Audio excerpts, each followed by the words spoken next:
미국 정부의 인플레이션 감축법이 상하원을 통과했습니다.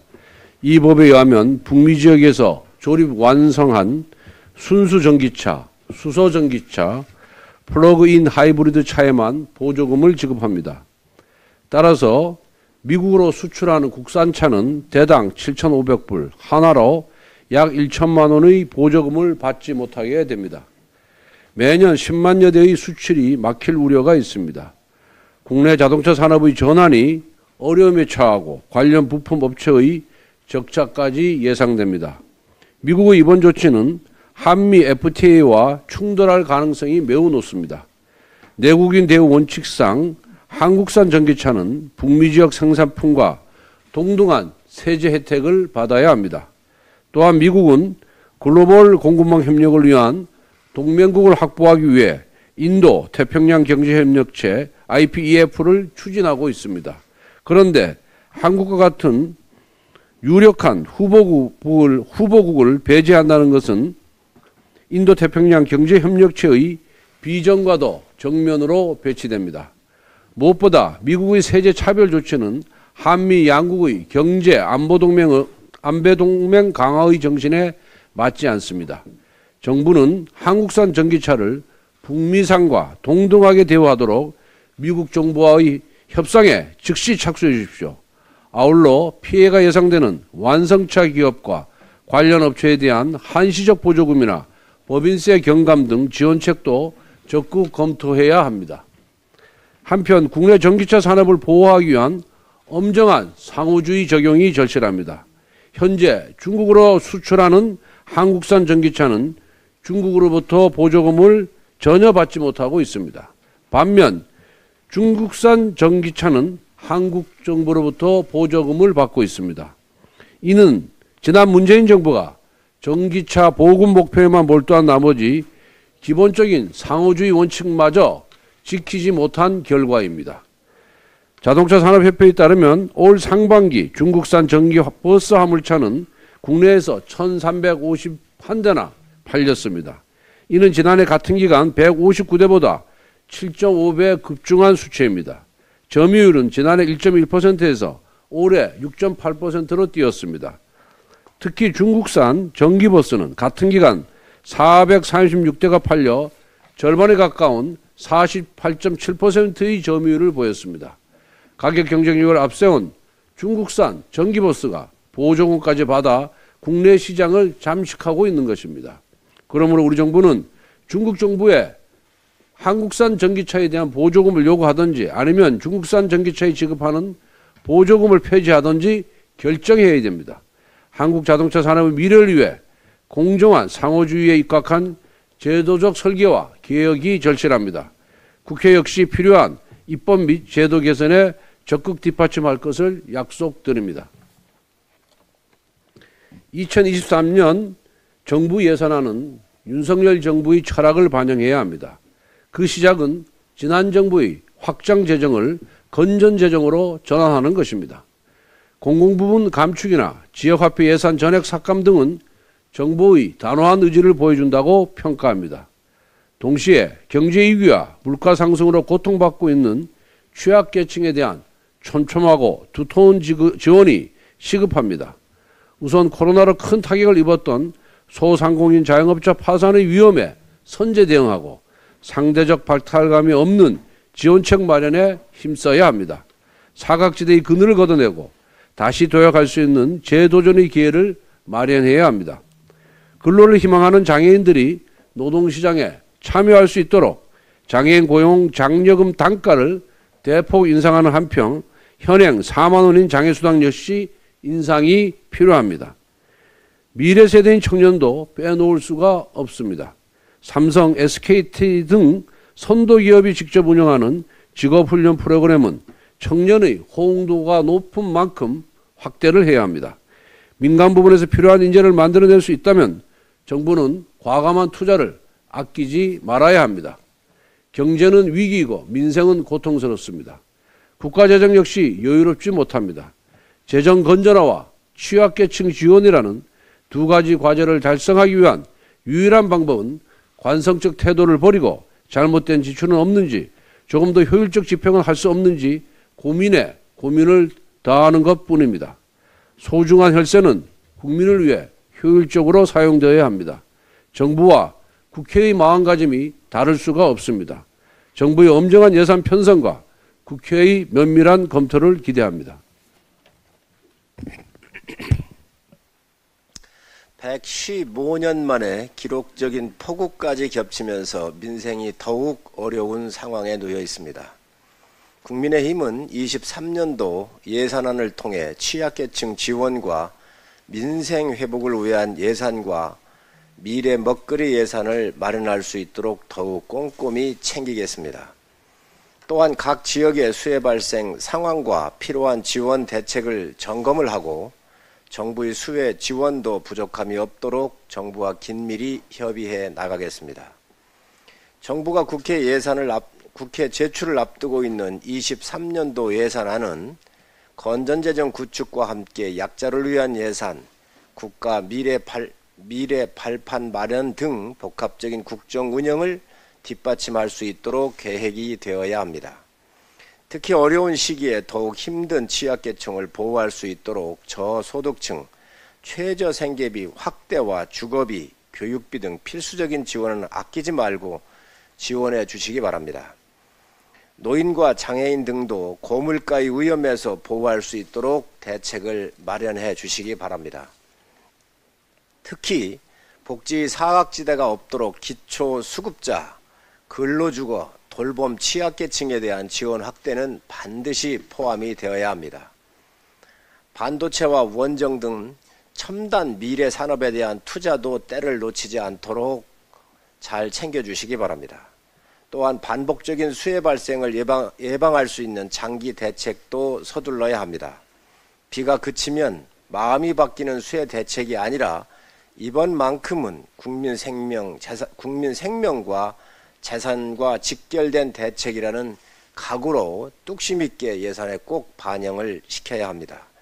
특히 서울 지역 대심도 빗물 터널은 박원순 전 시장에 의해 폐기가 되었던 사업입니다.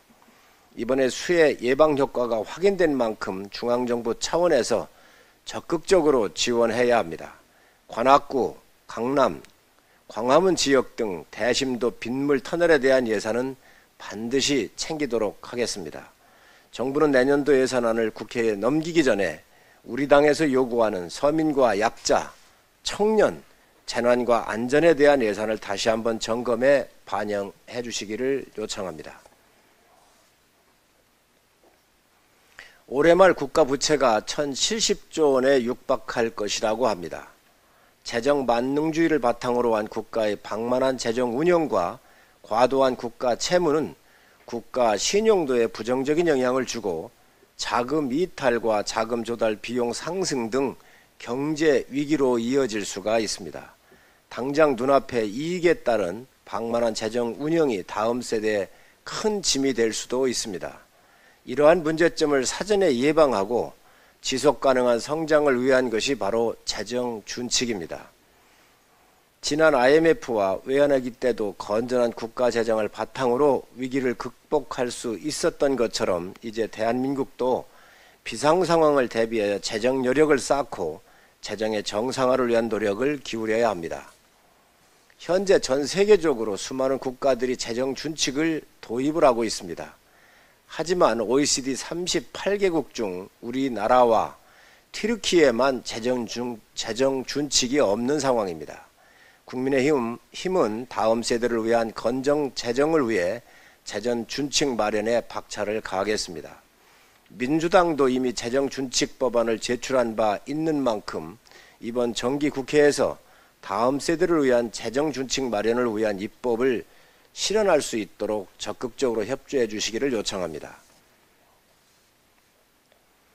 코로나19로 심각한 침체에 빠져있는 영화 산업에 대해 다시 희망이 돋아나고 있습니다. 하지만 단순한 수치만 볼 것이 아니라 그 실상을 보면 영화 산업의 어려운 상황은 크게 달라지지 않고 있습니다.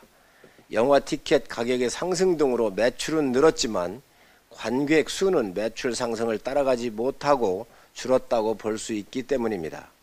영화 산업이 산업 전체의 급격한 변화와 지난 3년간의 코로나19 여파에서 온전히 회복이 되기 위해서는 무엇보다도 영화 발전 기금 확충이 필요합니다.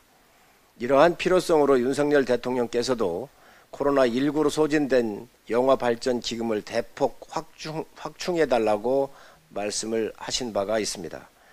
영화 발전 기금은 한국 영화 예술의 질적 향상 등을 위해 마련되었지만 2007년에서 2008년 2천억 원 출연 이후에는 코로나19 지원책 외 대규모 정부 출연이 없었습니다. 더욱이 코로나19 피해 지원 사업으로 기금 고갈 속도가 가속화되었고 22년 올해 기금 적자로 공공자금 관리 기금에서 800억 원을 차입하여 충당하는 등 실질적으로 기금이 고갈 상태에 있습니다. 재정 당국과 문화체육관광부는 한국 영화의 지원을 위한 영화 발전 기금 확충을 위해 일반 회계 전입 등 다각적인 방안을 마련해 주시기 바랍니다. 세계 영화계에서 주류로 자리 잡아가고 있는 한국 영화 발전을 위해 국민의힘이 정부와 함께 확실한 지원책을 마련하도록 하겠습니다. 정청래 과방위원장의 일방적이고 독단적인 과방위 운영에 대해서 한 말씀 드리겠습니다. 어제 18일 민주당 정청래 과방위원장은 여야 간의 협의도 없이 과방위 전체 회의를 일방적으로 소집 개최하여 소위원회 구성도 일방적으로 강행하였습니다. 이는 민주당의 고질병인 힘의 논리에 의한 국회 운영, 소수당의 의견은 철저히 무시하는 국회 독재가 또다시 재현된 것이라 할 것입니다. 어제 소위원회 일방적인 구성을 통해서 민주당이 왜 과방위 위원장을 그렇게 고집했는지 그 저희가 여실히 드러났다고 할 것입니다. 정보통신방송법안 소위를 장악하여 결국 공영방송 장악을 완성하려는 금은 속내가 만천하에 확인되었다 할 것입니다. 원구성 협상 과정에서 공영방송 장악 프레임을 우리 당에게 더 씌우려고 하더니 결국은 자기들이 공영방송 장악 목적이 있었다는 것을 확인시켜 준 것입니다. 방송 장악이라는 검은 속내, 비열한 목적 달성을 위해 민주당은 국회법도 철저히 짓밟았습니다. 국회법 49조 2항에 따르면 위원장은 위원회의 의사일정과 개회일시를 간사와 협의하여 정한다고 명시하고 있습니다. 국회법 어디에도 위원장이 상임위 의사일정을 독단적으로 정할 수 있는 규정이 없습니다. 더구나 국무위원과 정부위원에게 불법 회의에 참석하는 것을 강요할 수 있는 규정도 없습니다. 그럼에도 불구하고 정청래 위원장은 국회법을 위반한 불법 회의를 소집을 했고 방송통신위원회를 관장하는 정보통신방송법안 소위 위원장을 민주당이 맡는 것으로 의결했습니다. 야당 위원장의 독단적인 상임위 개최는 정상적인 회의가 아니라 야당 간담회에 불과하다고 할 것입니다. 이에 정청래 과방위원장과 민주당에 강력히 경고하는 바입니다. 민주당은 그간 독단적이고 일방적인 다수당의 폭거에 대한 국민의 심판을 망각해서는 안 될 것입니다. 국민의힘 그리고 정부의 국무위원과 정부위원은 힘의 논리를 앞세운 민주당의 독단적이고 일방적인 불법회의에 절대 동참하지 않을 것이라는 입장을 천명하는 바입니다. 아울러 민주당이 방송장악이라는 검은 속내에서 자유롭고 싶다면 정보통신방송법안 소위 위원장 의결을 전면 백지화하고 국민의힘에게 소위원장을 즉각 반환해야 된다는 점을 강력 촉구하는 바입니다.